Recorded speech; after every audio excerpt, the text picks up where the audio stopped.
G'day guys, just going to change tact a little bit and going to have a chat about the upcoming Breeders' Crown features for in harness racing in Victoria. I did actually used to beat a bit in Victoria, quite a bit actually. I will say that I've cut down markedly in the amount of bets I actually have. Do tend to watch nearly all the races. TV's obviously almost stuck on Sky Channel, so, and in some weird way that probably makes me almost a bit more reliable source, because none of the horses have really burnt me on the punt, so I've got no preconceived ideas and open mind about all of them. So anyway, I'll put in my 5 cents worth. You can take out of it what you want. So we might work through in age group, mainly being the pacing side. So we'll kick off with the 2-year-old fillies. I've got Tabcorp markets here. I've also got Crown Bet.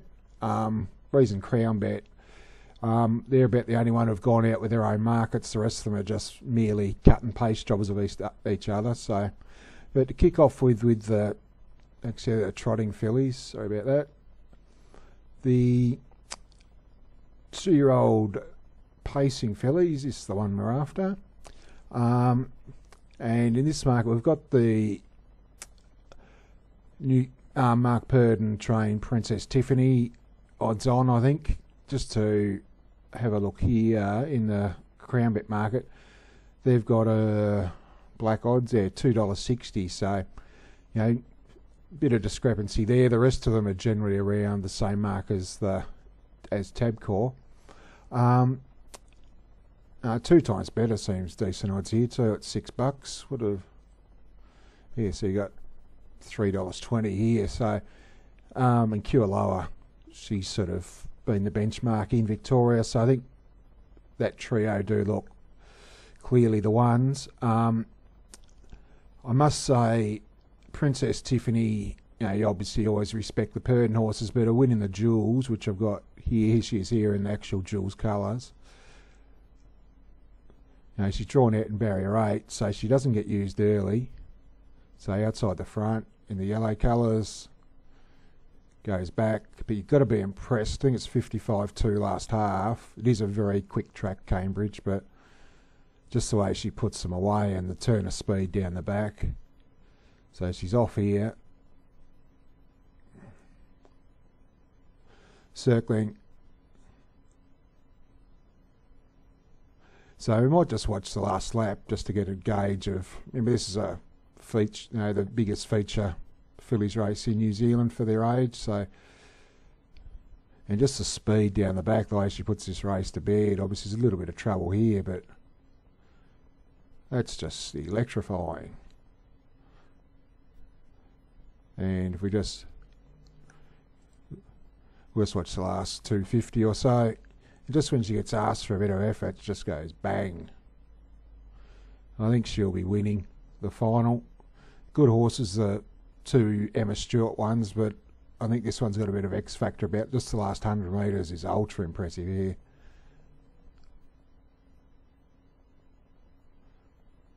Happy to have her on top. No value in the price, but I do think, obviously, back here at 260 there, and if you want to have a saver, take the $6 2 times better with Tabcorp. So, but Princess Tiffany for me in the 2-year-old fillies. In the 2-year-old colts and geldings, for me this has always been like the Blue Riband race for Breeders' Crown. People tend to remember Pocket Watch and those horses winning this event. Obviously, you've got another couple of Emma Stewart horses at the top of the market here. Actually got a pretty strong hand with 4 Big Men, a few others, hard hitter. A couple of New Zealanders and the New Zealander in another masterpiece. Centenario's only been beaten twice, and Hurricane Harley beat him both times. But if gun to my head and forced to pick one of them, I'd probably opt Centenario. I just think he's probably more bomb-proof. And even the trial the other day, even though he did camp on Hurricane Harley, I thought if he had to pick between one of them, he probably trialled a smidge the better. The X factor in the race is definitely Where You Been Bopping, who's going through much, much easier races, but passes the eye test. I think there's two scenarios with this horse. He's either a freak and he'll blow him away with speed, or one of these seasoned 2-year-olds, like one of the two favourites, looks him in the eye, he might just pop. But I do like what I've seen. He's definitely the X factor. Very high speed. Hard to draw a line through his form. On debut he did, I think I've actually got the race open here, he did meet Lachlan Varart, who beat him comfortably, who came out and beat Four Big Men comfortably itself, and even though Four Big Men didn't run last in the Vic Bred, but he was travelling well back on the fence when he got checked looking for a run in the last lap, so forget that he finished last. So you can see he was in the market, $11 behind the two favourites, so you've got a rough line between the form there. So being difficult to split the two favourites with no great value in the prices. If you want to have a bet, I'd probably have a spec bet on Where You've Been Bopping. He might just have that freak factor about him. So, we'll go there. Don't go overboard. But I said it's probably the most interesting of all of the races over the Breeders' Weekend. So probably the one that divides opinion the most as well. With the 3-year-olds, your 3-year-old fillies, and no surprise, Emma Stewart stable to the 4 again here. We've got Speak No Evil, Nostravilla. Speak No Evil, she was pretty dominant actually in the Vic Bred final. She had Soho Burning Love sat on her back, and had every chance and almost needed a tow rope to hold her back. One thing about her, she draws anywhere in the front row, she'll lead. Actually, she did trial the other day, and the trial was unbelievable. We might just have a quick look at her trials. I did search, so her name should pop up here if I type it in. Here we go. So if we just scroll down, I think it was trial 9. Here we go. So she beat a couple of 3-year-old colts Major Times and Casbar Kid. Like, Major Times is a pretty handy horse. Like, he finished 4th in the Vic Bred final himself. And the horses he finished behind there, and the start before he finished 2 metres in the semi-final, it's taken a while to open there. You're talking Post Avoid, Cone and Ride High. He's run 4th to them. And people are giving them a chance to beat bloody Ignatius. So, and if we just have a look at this trial, it is, actually, if we just look at the times, 55.9 if we round up. Nostravilla, who's like 3rd or 4th favourite for the fillies, is in this same trial. So we might just have a quick look at it. You have to like what you saw here, so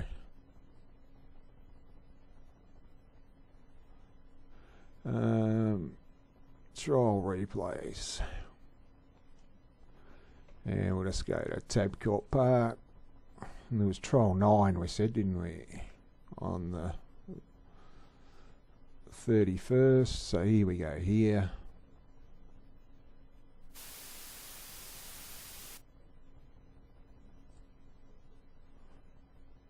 So scoring up. I think she draws about gate 4. Just obviously gate speed's the thing to look for here.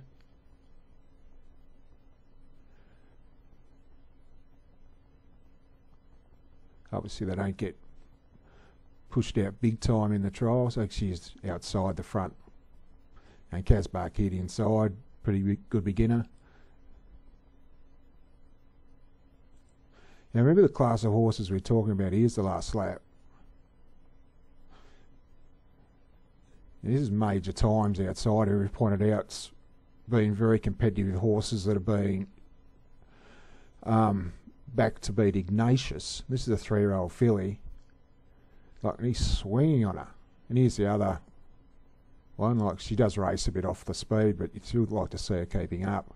Like, she's just bolting. No, if you're not impressed with that trial, you might as well not watch them.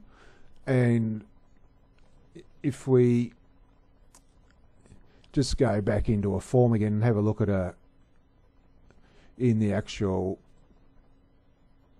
Vicbred final.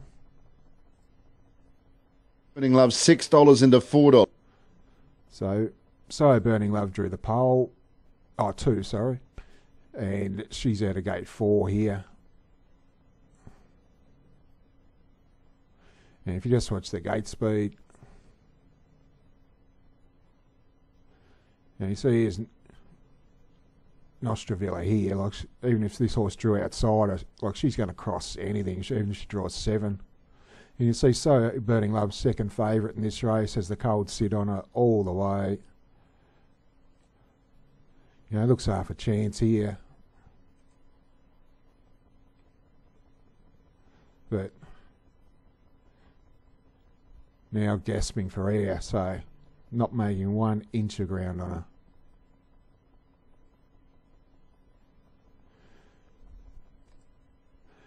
And the other thing that if we look at, she ran, you just have a look here, ever since it all sunk in, she's won what,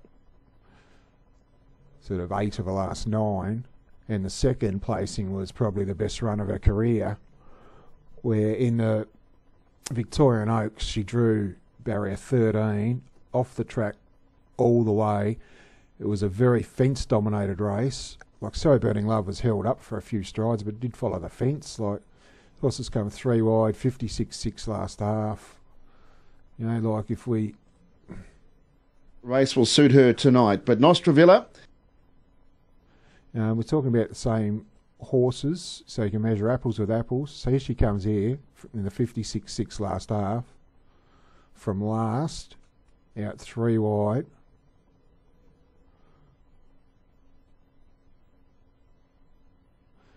And like, she's a rock. It's dominated sort of New Zealand races since she's been over there. You know, these horses on the fence here get flattered. Like, this is a phenomenal run.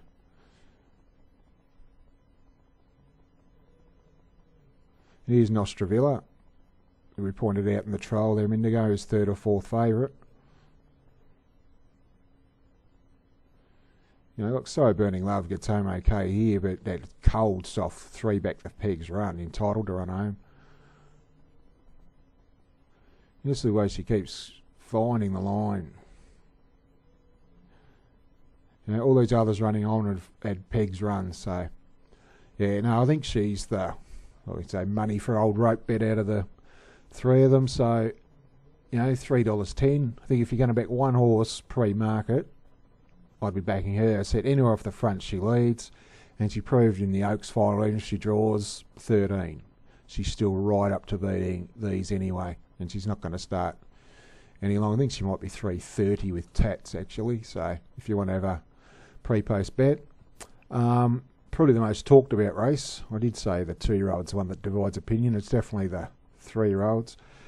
And I will say I'm hopelessly biased here, so I just can't come at Ride High Poster Boy beating Ignatius. He's just in a different league to those two.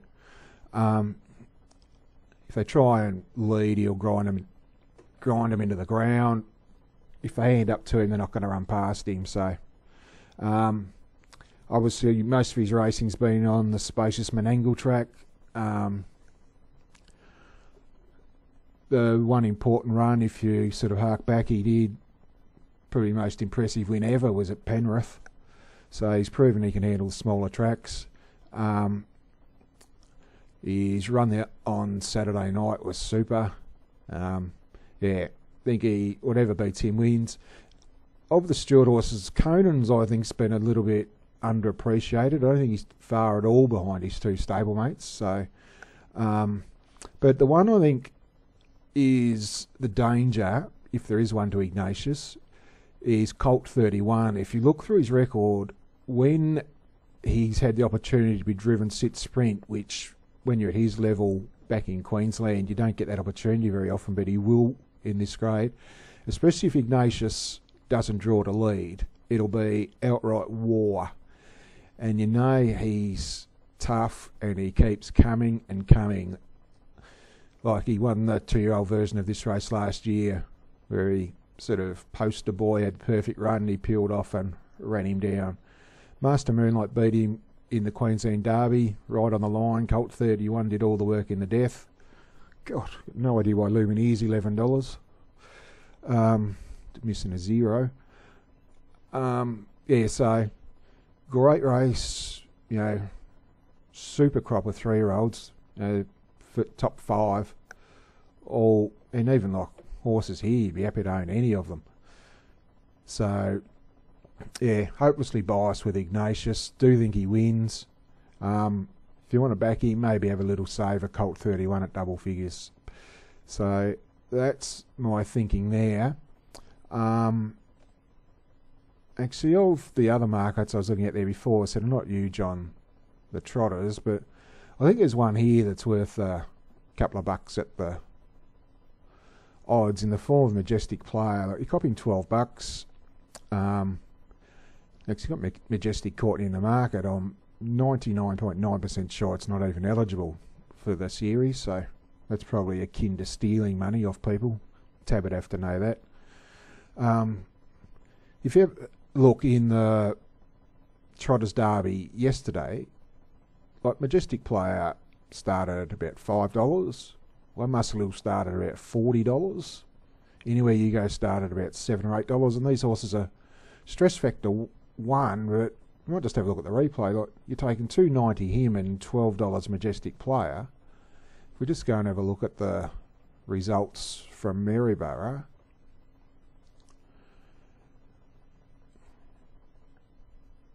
I don't think there's any doubt that Majestic Courtney would have won this race if the idiots who selected the field put the right horses in. You can see like he started $5.30 and ran 5th, held up. And you see the other horses I'm talking about that are shorter than him. La Grange is shorter in this tab market. It started $79. Another Yugo started $8.90.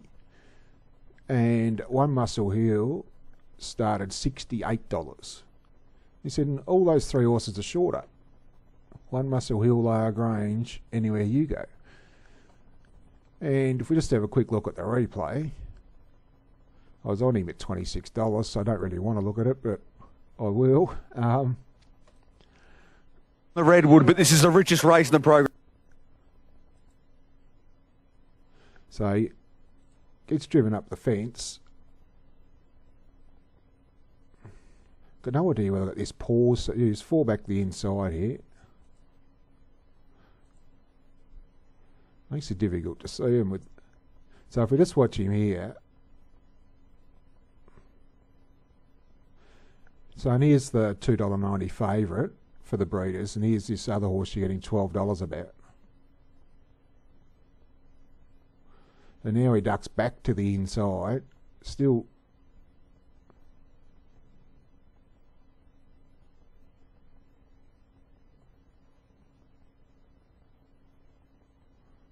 Yeah, and they went absolutely walked early, so he should have gone ultra close to winning. And if we have a look at the previous winner, Stress Factor, who's the favourite, he actually ran second to him. 2 on the second line.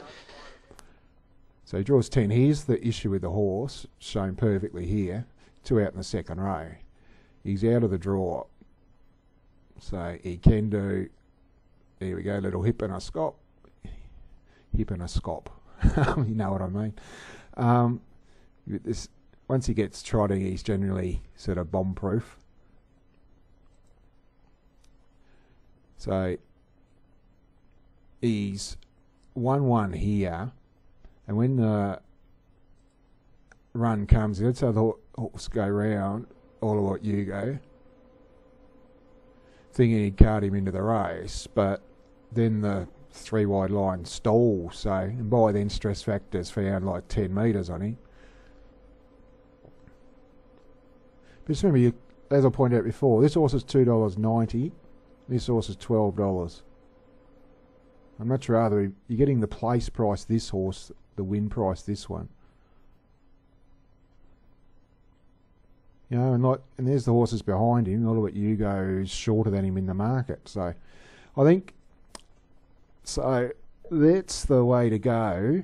I think if you want to have, how would you spend $50? As I said, I'm hopelessly biased about Ignatius, but I think Princess Tiffany wins.